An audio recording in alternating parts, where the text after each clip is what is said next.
Live from the Washington, D.C. area, it's the Inside Scoop. All the news that our viewers want to know. Now, here's the host. Welcome back to Inside Scoop Virginia. I'm Bettina Lawton and I'm your host. And tonight we're talking about heroin. And so we are going to move into talking about treatment options and what's available and what works and where do you go and what do you do? Because clearly what we've learned so far is that a lot of people are affected by it. A lot of people who had no clue that this was happening to their children. So we're going to try and get some clarity on what's out there. And we are continued to be joined with George Young.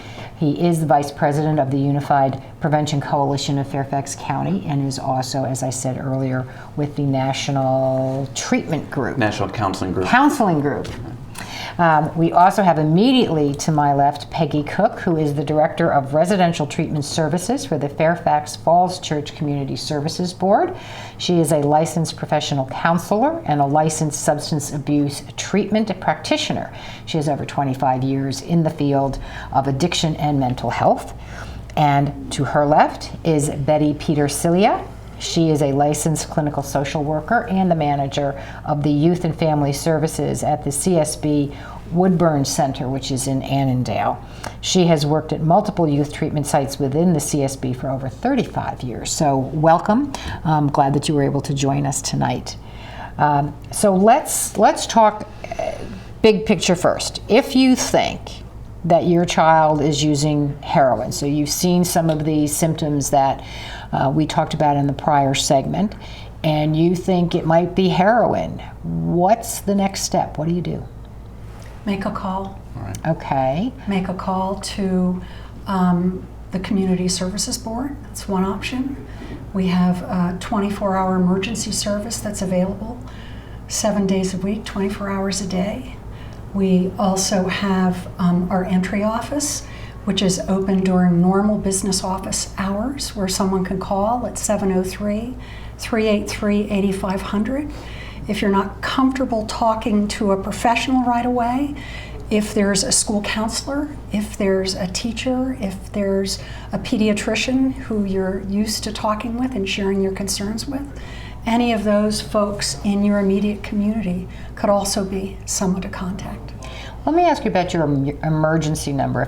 If I think that one of my children is using heroin, unless they're like actively ODing in front of me, would your emergency services actually respond to a, hey, I think my kid is using heroin?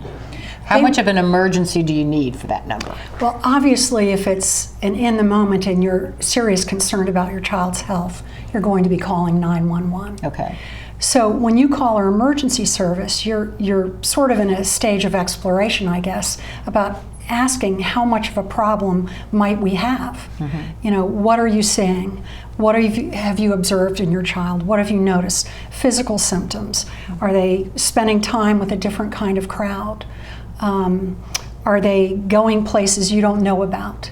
And so you'd have an opportunity to talk to a trained therapist or an MD, depending on the time that you called, mm-hmm. and getting some information and some direction on what might be the next step to take to get help.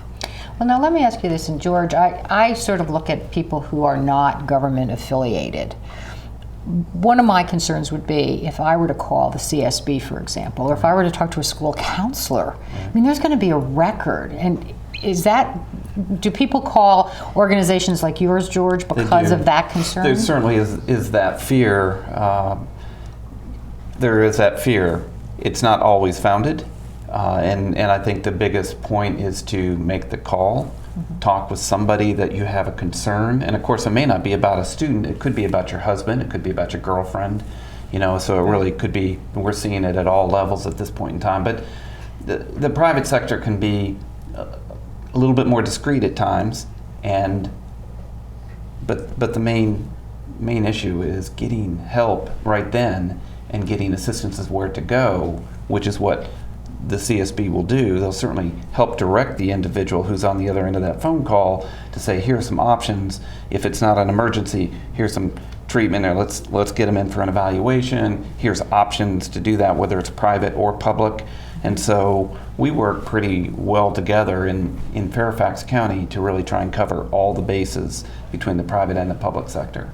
So I guess part of the message that has to go out to people is, particularly given what Captain Cleveland said about how addictive heroin is this is not something you sort of putz around with and say, oh, it's not going to be too bad, I'm not going to make that call, because you could end up not taking action in sufficient time, and your child or your loved one ends up being one of the ones who actually ODs or gets really deep into the addiction.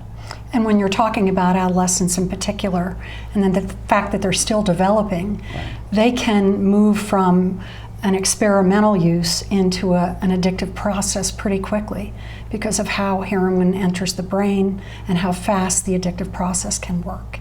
So what does it do to the brain? Are they irreversible? It rewires it. Really? Absolutely. And as Betty's talking about that adolescent stage of development where the brain is still very much in a growth phase, right? It's developing and it's not done yet. And then they're adding the chemicals, and particularly any of the chemicals, but something as significant as an opiate and a heroin is really laying down massive new tracks that are going to be very difficult and are going to be life impacting. Okay. In Fairfax, we've got folks, as we always say, sort of the Route 1 corridor, and then you've got the people up in Great Falls. There's this huge economic divide. Does that really dictate where the treatment can happen? I don't know I don't know if insurance covers this type of treatment, if Medicaid covers it. I mean, how do people who are barely hanging on, for example, handle this? What do they do? Well, insurance typically will cover some treatment, so that's the good news. And also, the federal government has a great website that will give access to a treatment locator, and that's in fact the name of the website. It's treatment locator, or locate treatment at SAMHSA, which is samhsa.gov. And that you can put in your zip code and it will give you private and public options for what treatments are available, and then you can get more information. So that's a great opportunity. Okay, excellent. I didn't know about that. There's never enough treatment, though, and there's never enough funding for the treatment. Right. Okay. Fairfax, I think here in our community, we've got incredible resources compared to, I think, a lot of the rest of the country. Fairfax County puts a lot of funding into the Community Services Board. There's some residential programs, there's a detox program, and then the private sector tries to backfill. But again, it's not enough, and it is incredibly costly, and insurances don't cover enough either. And so there's always struggles for everybody, for no matter what part of the country we're in. And so we're part of our work is with the Unified Prevention Coalition is to continually advocate, and the CSBs do that with the state level, advocate for more resources to try and disrupt and decrease some of the increases in chaos that the substance use is causing.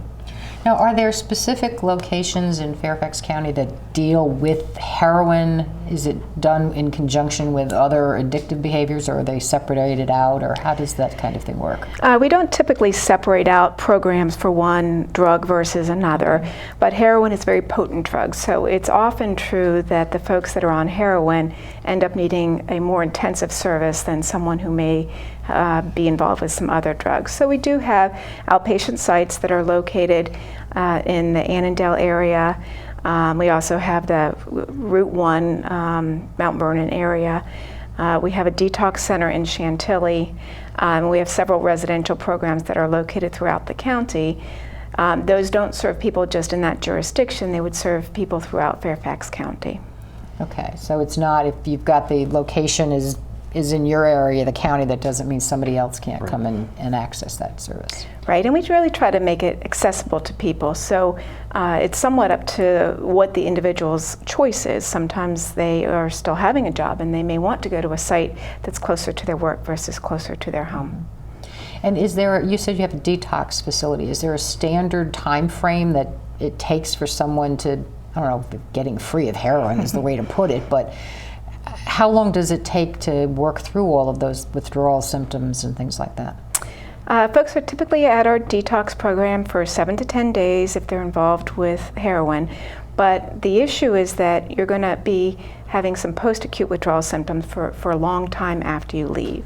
So while that's getting you over the initial stages, there's going to be ongoing physiological effects for quite a long time after that. People tend to continue to have cravings and desire the drug and even have physiological symptoms going into weeks and months afterwards. Oh, wow. The detox is only just the very beginning. Really, that's just the stage of trying to allow the individual to get stable and allow the immediate effects of the drugs to be removed.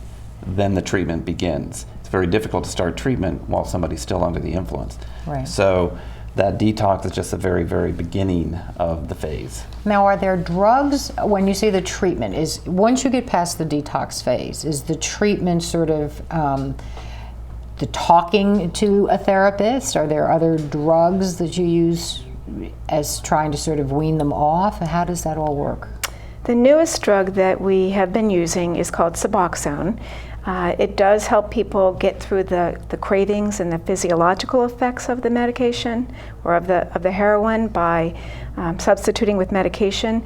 The medication is designed so that it's harder to abuse, and that is helpful for some folks, but you do need to combine that with cognitive behavioral talk therapy to really learn some new coping skills, learn some new ways of managing your life without using drugs.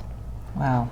And I want to add, Bettina, on the adolescent side of the house, we still really see the prominent drug use being marijuana and alcohol, and an increase in the use of prescription medications, which was mentioned earlier in your program, how that can lead to the heroin use. So we're seeing the heroin use possibly beginning in late adolescence and popping up on the adult side. Okay. And so in our treatment experience, we're seeing kids primarily with the alcohol and marijuana. They can access 4 outpatient sites throughout Fairfax County. And we also have a residential treatment center for adolescent boys. And if it involves a young woman, we'd be looking at other resources immediately outside our community and trying to connect them if they need a residential service. Okay. What's the expectation of relapses? Is there a recovery that says somebody who goes through it the first time is going to, has a 50% chance of not relapsing or 80 or? It is a part of the recovery process. There's going to be some relapsing, and with the opiate, it's got to be very seriously taken because of the chance for overdose.